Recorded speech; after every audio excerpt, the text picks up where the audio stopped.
आप सभी का स्वागत है। बता दें कि यूपी में 10 से राज्यसभा सीटों पर आज होने जा रहे मतदान में एनडीए बनाम इंडी अलायंस के बीच कड़ी टक्कर होगी। चुनाव में अखिलेश यादव पर क्रॉस वोटिंग को रोकने को लेकर पॉलिटिक्स मैनेजमेंट की बड़ी परीक्षा होगी।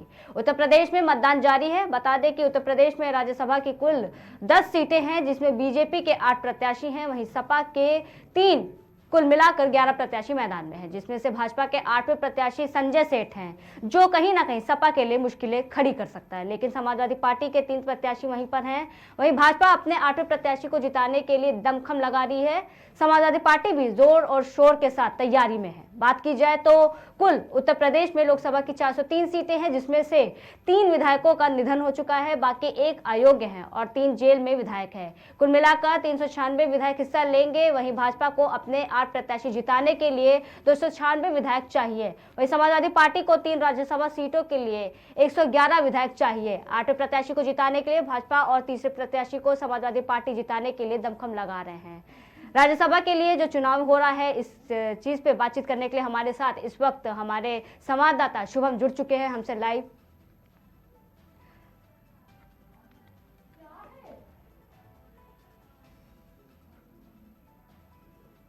जी शुभम, आपको हमारी आवाज आ रही है? शुभम, ये बताइए कि जिस तरीके से पहले ये तय था कि जिस तरीके से 10 सीटों पे ये जंग लड़ी जा रही है, जहां पर 7 पहले से ही बीजेपी ने अपने प्रत्याशी उतारे थे और 3 समाजवादी के लिए थे, लेकिन 8वां प्रत्याशी जब बीजेपी ने घोषित किया संजय सेठ का नाम, वो कहीं ना कहीं समाजवादी पार्टी के लिए एक चैलेंज है, दिक्कत कर सकती है पार्टी को लेकर। सोनाली, मैं आपको बता दूं कि जिस तरह से राज्यसभा चुनाव की मतदान की सुबह 9 बजे से मतदान चालू हुए थे, उसको लेकर सियासी हलचल 2 दिन पहले से ही काफी तेज हो गई थी। जिस तरह के राज्यसभा की 10 सीटों के लिए 11 कैंडिडेट खड़े किए गए हैं, वहीं समाजवादी पार्टी के 3 प्रत्याशी हैं और भारतीय जनता पार्टी के 8 प्रत्याशी हैं। 8वें प्रत्याशी के तौर पर संजय सेठ है, जिनको जिताने के लिए भारतीय जनता पार्टी पूरा दमखम लगा रही है। वहीं समाजवादी पार्टी की बात करें तो समाजवादी पार्टी के विधायक सुबह से लगातार जिस तरीके से इधर से उधर जाने का कार्यक्रम इनका चालू हो गया है, उसको लेकर कहीं ना कहीं बड़ी कसमसस सी मच गई है। इस समय मौजूद हूं मैं समाजवादी कार्यालय में, जहां पे समाजवादी पार्टी के काफी कार्यकर्ता है, वो काफी आक्रोशित हैं। जी, जैसा कि आपने अभी बोला कि कई पार्टियां जो हैं, पार्टी के जो विधायक हैं वो इधर से उधर हो रहे हैं। ऐसे में कई लोग हैं जो अभी विधायक, जैसे पल्लवी पटेल का नाम सामने आ रहा है कि वोट करने के लिए अभी तक वो पहुंची ही नहीं है। कई विधायकों के हैं मोबाइल स्विच ऑफ है और कई लोग क्रॉस वोटिंग कर रहे हैं, जिनको अखिलेश यादव ने चुनौती भी दी है कि उनके खिलाफ कार्रवाई भी की जाएगी, क्रॉस वोटिंग करने वालों के खिलाफ। सोनाली, जिस तरह से सुबह अखिलेश यादव ने बयानबाजी की, सब अपना गड्ढा खुद खोद रहे हैं। उसके बाद पल्लवी पटेल की बात की जाए, पल्लवी पटेल तो इसके पहले भी 2 मीटिंग हुई, इसमें वो शामिल नहीं हुई हैं। फिलहाल अभी कहना नामुमकिन है कि वो मतदान नहीं करेंगी। ये जरूर हो सकता है कि किस खेमे मतदान वो करेंगी। जिस तरह से भारतीय जनता पार्टी कह रही है कि वो अपने 8वें प्रत्याशी जिताने के लिए लगातार विधायकों से संपर्क कर रही है, वहीं समाजवादी पार्टी के 111 विधायक हैं होंगे, उनको 3 प्रत्याशी राज्यसभा में अपने जिताने के लिए। वहीं भारतीय जनता पार्टी को 296 विधायकों की जरूरत है। कहीं ना कहीं जिस तरह से समाजवादी पार्टी ने राजा भैया से पहले नरेश उत्तम पटेल के आवास पर जाकर मुलाकात करना, उसके बाद अचानक से पल्लवी पटेल से बात करना, कहीं ना कहीं उनके तीसरे प्रत्याशी को जिताने को लेकर लगातार वो राजनीति में सक्रिय अपने कार्यकर्ताओं के साथ साथ खुद अपने प्रदेश अध्यक्ष को राजा भैया के पास भेज रहे थे। लेकिन जिस तरह से राजा भैया ने साफ और स्पष्ट तौर पर कह दिया कि वह उनका समर्थन भारतीय जनता पार्टी को जा रहा है, उसके बाद सियासी हलचल काफी तेज हो गई। और सुबह से जिस तरह से रायबरेली के ऊंचाहार के विधायक मनोज कुमार पांडे ने इस्तीफा दे दिया, उसके बाद तो और खलबली मच गई। जिस तरह से अभय सिंह ने सुबह फेसबुक पर एक पोस्ट कर दी, उसके बाद काफी विधायक लगातार जो इधर से उधर चले गए हैं, जिसमें भारतीय जनता पार्टी को कहीं ना कहीं 8वें प्रत्याशी में को जिताने में फायदा हो रहा है। जी, अभय सिंह की बात आपने की, उन्होंने वोटिंग से पहले ही अपने फेसबुक पेज पे उन्होंने भगवान राम की तस्वीरें पोस्ट की थी, जिसको लेकर के भी काफी हलचल मच गई है। शुभम जी, आपको बता दूं कि जिस तरह से उन्होंने सुबह ही अपनी फेसबुक सोशल मीडिया के माध्यम से पोस्ट शेयर की, उसको देखने के बाद ही समाजवादी पार्टी में खलबली मच गई और उनके जो कार्यकर्ता थे काफी आक्रोशित हो गए। लगातार यही चर्चा की जा रही है कि जी भारतीय जनता पार्टी के इस तरह से पार्टी में शामिल हो जाने के बाद समाजवादी पार्टी में जो टूट विधायकों की मच गई है, कहीं ना कहीं ये आने वाले लोकसभा चुनाव पर इसका प्रभाव पड़ेगा। जिस तरह से लोग पार्टी छोड़कर जा रहे हैं, कहीं ना कहीं भारतीय जनता पार्टी उनको लोकसभा में अपना प्रत्याशी बनाएगी। लेकिन वही समाजवादी पार्टी की बात की जाए तो समाजवादी पार्टी में जिस तरह से लगातार एक दिन पहले से ही विधायकों को रखा गया और अचानक से आज उनका इस तरह से पार्टी से मुंह मोड़ लेना कहीं बड़े सवाल खड़ा करता है। कहीं ना कहीं इसका प्रभाव लोकसभा चुनाव में आने वाले पड़ेगा। जिस तरह से राज्यसभा चुनाव को लेकर तैयारियां की जा रही थी, वे भारतीय जनता पार्टी भी पूरी जोड़खम के साथ लगे हुए थे, क्योंकि समाजवादी पार्टी भी अपने तीसरे प्रत्याशी को जिताने के लिए लगातार विधायकों से संपर्क कर रही थी। लेकिन आज सुबह से जिस तरह की घटनाएं उसको लेकर वही ब्रजेश पाठक डिप्टी सीएम का भी बयान आया है कि भारतीय जनता पार्टी के 8 प्रत्याशी जीत रहे हैं। जी शुभम, प्रथम वरीयता के हिसाब से देखा जाए तो समाजवादी पार्टी के पास 34 विधायक हैं और बीजेपी के पास 29 विधायक मौजूद है इस समय में। तो ऐसे में जो राजनीतिक जानकार हैं वो उनका ये भी कहना है कि क्रॉस वोटिंग होने पर ही समाजवादी पार्टी का उम्मीदवार जो है चुनाव हारेगा। जी, क्रॉस वोटिंग को लेकर लगातार बता तो रहा हूं आपको, क्रॉस वोटिंग को लेकर लगातार भारतीय जनता पार्टी और समाजवादी खेमे में हलचल मची हुई है। सब अपने प्रत्याशी जिताने के लिए लगातार लगे हुए हैं। वहीं समाजवादी पार्टी विधायकों के जाने से जो पार्टी में आने वाले लोकसभा चुनाव पर इसका आमतौर पर प्रभाव पड़ेगा। जिस तरह से प्रत्याशी लगातार समाजवादी पार्टी में 2 दिन पहले से ही अचानक से गायब हो गए थे। जिस तरह से बात की जाए तो मनोज कुमार पांडे की 2 दिन पहले से ही वो समाजवादी पार्टी से दूर चल रहे थे, अचानक से उन्होंने आज सुबह ही इस्तीफा दे दिया, जिसके बाद से और खलबली मच गई। कहीं ना कहीं भारतीय जनता पार्टी भी यही चाहेगी वो अपने 8वें प्रत्याशी संजय सेठ को जिताकर राज्यसभा में 8 प्रत्याशी उनके जीतकर राज्यसभा सांसद बने। जी शुभम, जिस तरीके से सपा और कांग्रेस ने बीजेपी को हराने के लिए गठबंधन किया है, क्या लगता है कि इसका कितना असर देखने को मिलेगा राज्यसभा चुनाव में? देखिए सुनिए, ये देखिए सोनाली, मैं आपको बता दूं कि स्थितियां बिल्कुल साफ हो चुकी हैं, लेकिन अभी भी कयास लगाए जा रहे हैं। जिस तरह से कार्यकर्ताओं से मैंने बात की, उनसे पूछा तो उनमें एक रोष दिखा।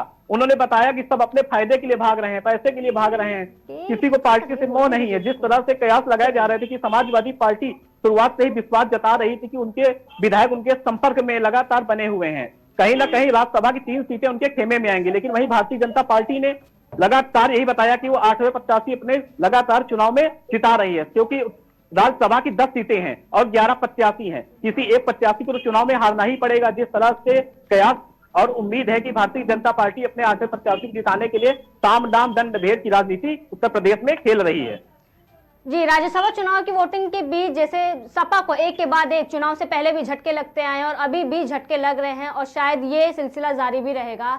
इसी दौरान जैसे आपने बोला कि विधायक मनोज पांडे ने मुख्य सचेतक पद से अपना इस्तीफा दिया है, तो क्या लगता है कि खेला होगा?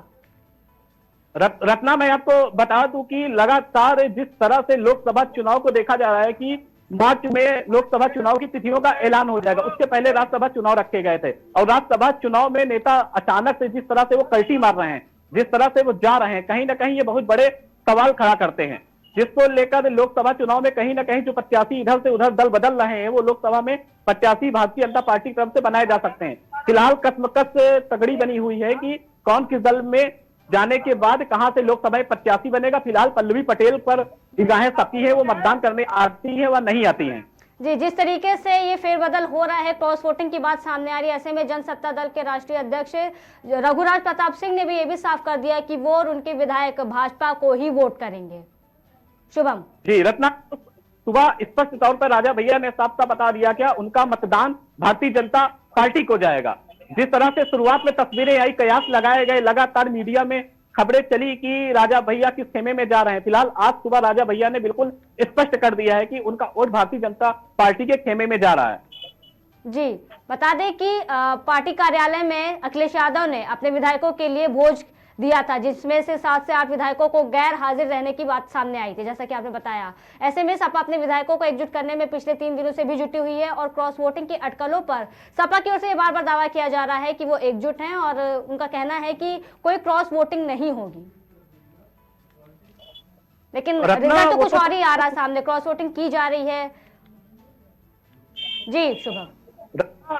रत्ना, तस्वीरें सुबह ही स्पष्ट हो गई थी। जिस तरह से ये इस्तीफों के सिलसिले सुबह से ही चालू हो गए थे, जिसको लेकर कर रात में जो डिनर पार्टी रखी गई थी उसमें विधायकों का न पहुंचना भी काफी बड़ा सवाल पैदा करता है। और आज सुबह से ही लगातार विधायक अपने मतदान स्थल पर जा रहे हैं, अपना वोटिंग कर रहे हैं। पक्ष या हो या विपक्ष हो, लगातार वो मतदान स्थल पर जा रहे हैं। लेकिन बात की जाए, कहीं ना कहीं समाजवादी पार्टी ने जो रणनीति बनाकर राज्यसभा चुनाव के लिए तैयारी की थी, उस पर कहीं ना कहीं उनका पानी फिरता हुआ दिख रहा है। जिस तरह से इन विधायकों ने इस्तीफा दिया है, कहीं ना कहीं आने वाले कुछ ही घंटों में महज स्पष्ट हो जाएगा कि पल्लवी पटेल किस दल पर जा रही हैं और कहां पे अपना वोटिंग कर रही हैं।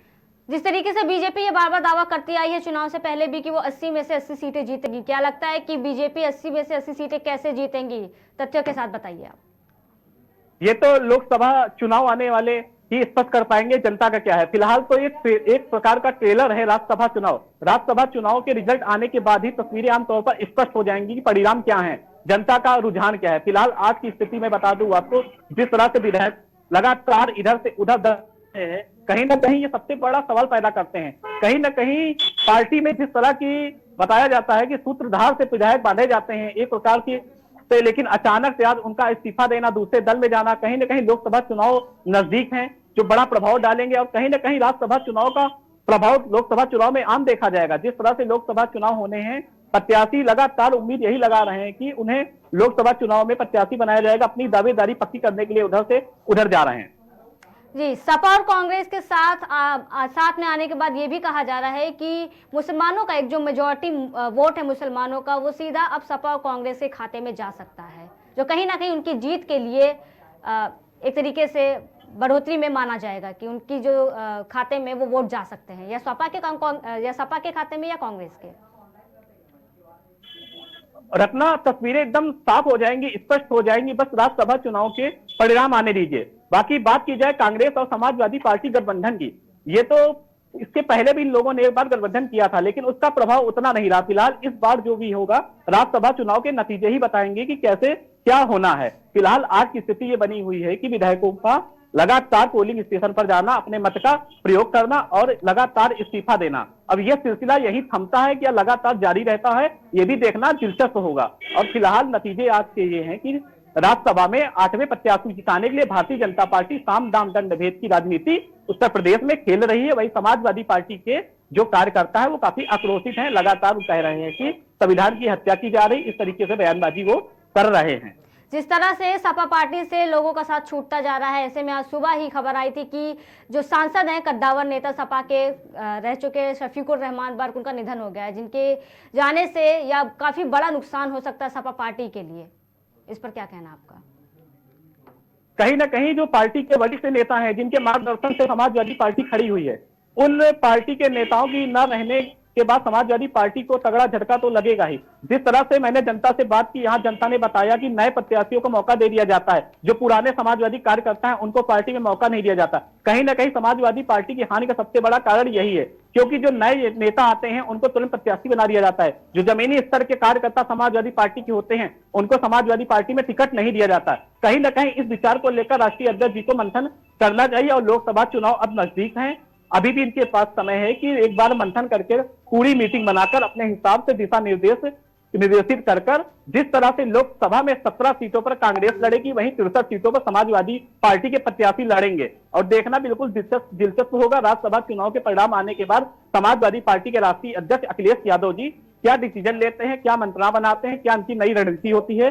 जिस तरह से कार्यकर्ता बेहद ही आहत है, वो कह रहे हैं कि जमीनी स्तर के कार्यकर्ताओं को मौका न देने का परिणाम ही कहीं आज का ये मसला है, जो लगातार विधायक इधर से उधर जा रहे हैं। जी, बहुत बहुत शुक्रिया शुभम हमारे साथ जुड़ने के लिए और जानकारी देने के लिए। जी थैंक यू। जी, तो जिस तरीके से देखा आपने कि राज्यसभा चुनाव को लेकर के सियासी जो गर्मी है वो आपको देखने को मिली। हमारे साथ शुभम जुड़े थे, जिन्होंने पूरी राजनीति की हलचल के बारे में हमें विस्तार से बताया। आपको बता दें कि राज्यसभा की 10वीं सीट पर समाजवादी पार्टी और भाजपा के बीच फाइट होनी है, जिसके लिए दोनों ही दल सियासी जोड़ तोड़ और गणित बैठाने में जुट गए हैं। बीजेपी की तरफ से बात करें तो राज्यसभा चुनाव में आरपीएन सिंह, चौधरी तेजवीर सिंह, अमरपाल मौर्य, संगीता बलवंत, सुधांशु त्रिवेदी, साधना सिंह, नवीन जैन और संजय सेठ चुनाव चुनावी मैदान में है। तो वहीं बात करें समाजवादी पार्टी की, तो समाजवादी पार्टी से जया बच्चन, रामजी लाल सुमन और रिटायर्ड आईएएस आलोक रंजन राज्यसभा प्रत्याशी हैं। बता दें कि बीजेपी के 8वें उम्मीदवार संजय सेठ है, जबकि सपा का तीसरा प्रत्याशी अभी तक तय नहीं हुआ है। लेकिन देखना दिलचस्प होगा कि 11 उम्मीदवार किस्मत आजमा रहे हैं, तो क्या लगता है कि किसकी किस्मत यहां पर चमकेगी। विधायकों की संख्या के आधार पर बीजेपी की 7 और सपा की 2 राज्यसभा सीट पर जीत तय है। बीजेपी 8वें उम्मीदवार संजय सेठ को जिताने के जुगाड़ में है, तो सपा ने वरीयता के आधार पर अपना तीसरा उम्मीदवार आलोक रंजन को बनाया है। फिलहाल के लिए इतना ही। तमाम खबरों के लिए देखते रहिए केकेडी न्यूज।